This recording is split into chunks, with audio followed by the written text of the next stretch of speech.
And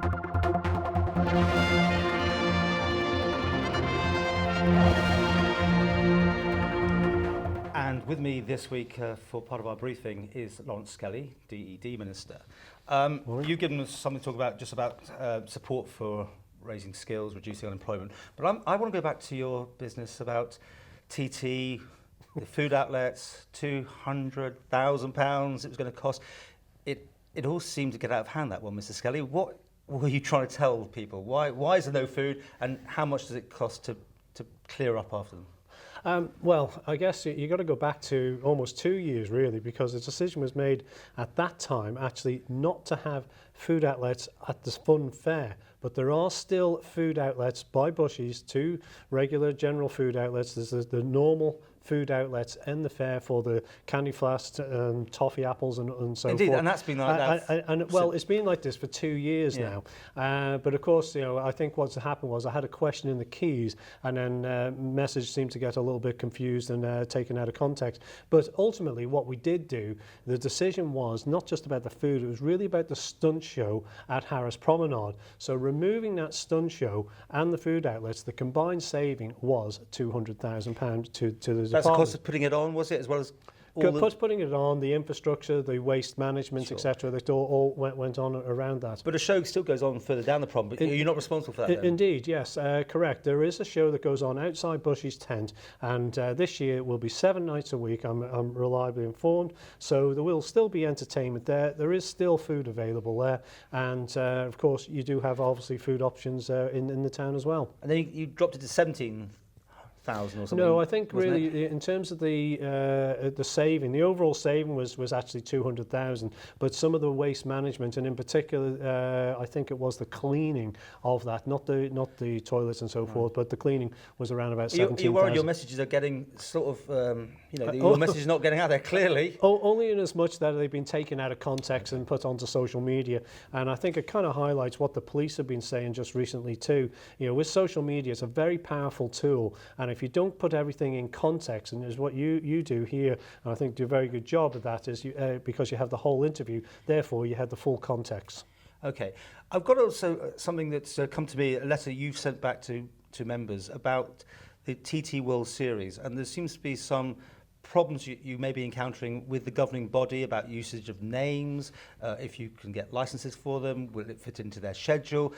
In other words, quite a few roadblocks, and this letter only came to me this morning, so I don't know when this was sent out to all the members, but they've raised concerns. Well, no, I think the concern is around the word world, and we do need to be very careful with regards to that. We're proposing to have a series that will go round the world, not necessarily a TT World Series by name, and that really falls into the category of what that means with the governing body. But do you need, the governing body, FIM, do you need their consent to do this? We don't, we believe. However, we would want to work with them, and they are obviously a key stakeholder with regards to what we're the industry. And it's well worth pointing out what we have done here in terms of the proposal is that we are looking at a schedule that will not conflict with major motorcycling events around the world. Are you confident this is still going to happen? I mean, obviously a lot of money is now being ploughed in, and this company in London who has had the job of sorting it out, coming to the end of their thing to find this big headline sponsor.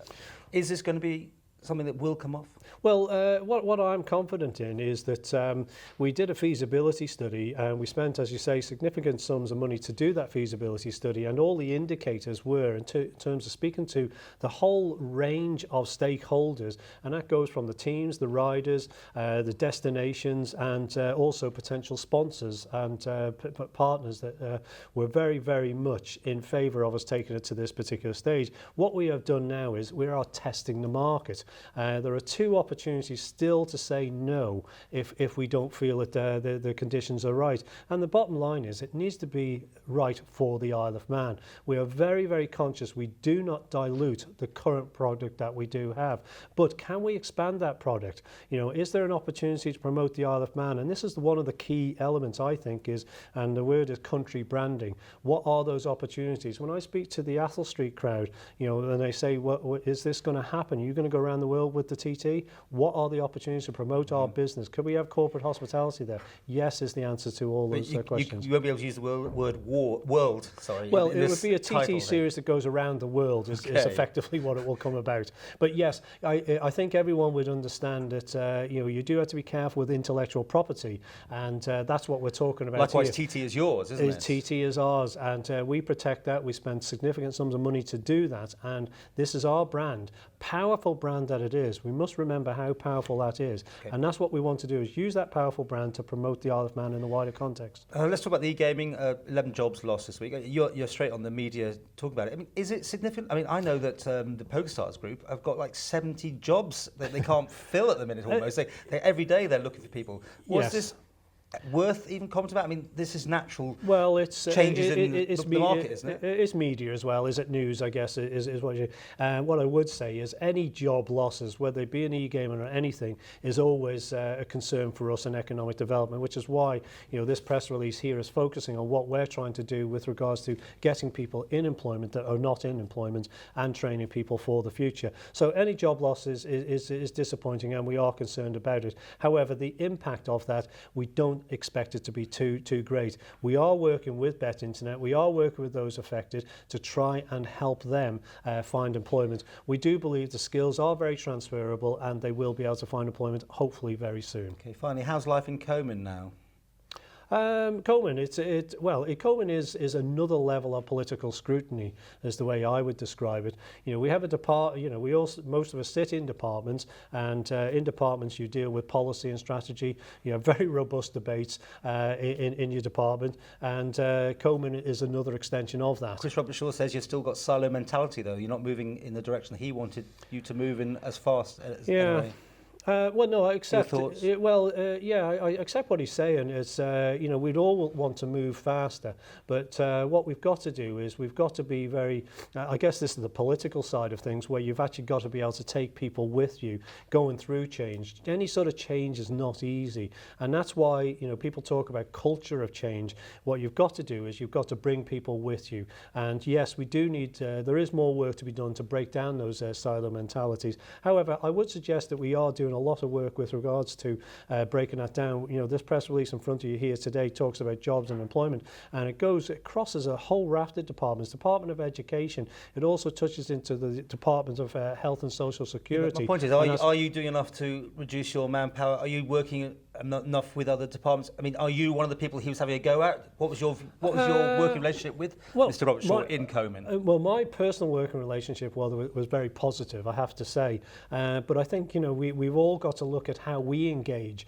politically. We engage politically with our members, and they might be in a department, they might be in Tynwald, House of Keys, and also with the public as well at the same time. So I like to think that I had a good relationship working with Chris.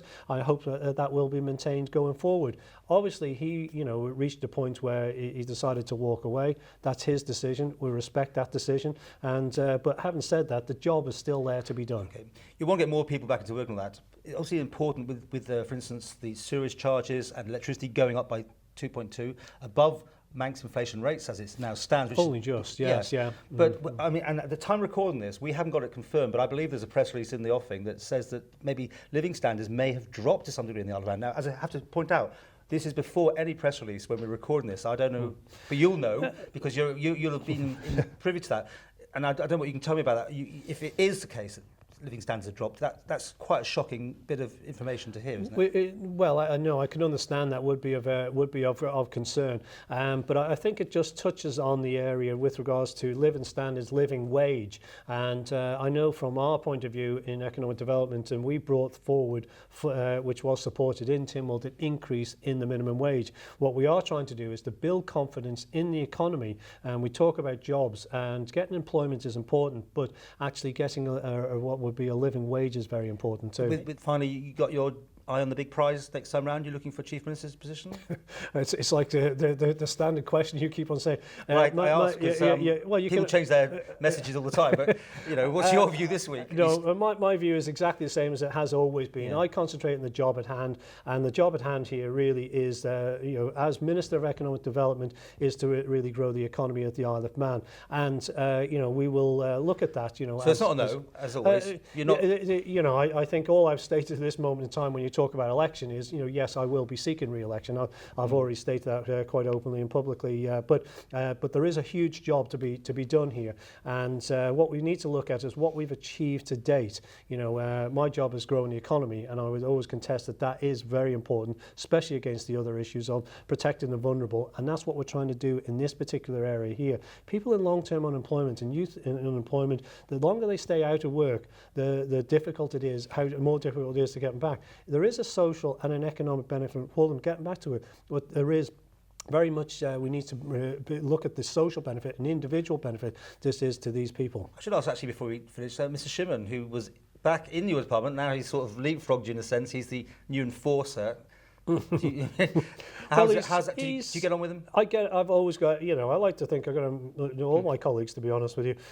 You can have, I think, again, the robust debates, and sometimes they're public, sometimes they're not, depending whether in department comment or otherwise. And there's a lot of interaction that goes on, outside what people might see. But yes, I have a very good, positive working relationship with John Shimon, and I hope that will continue.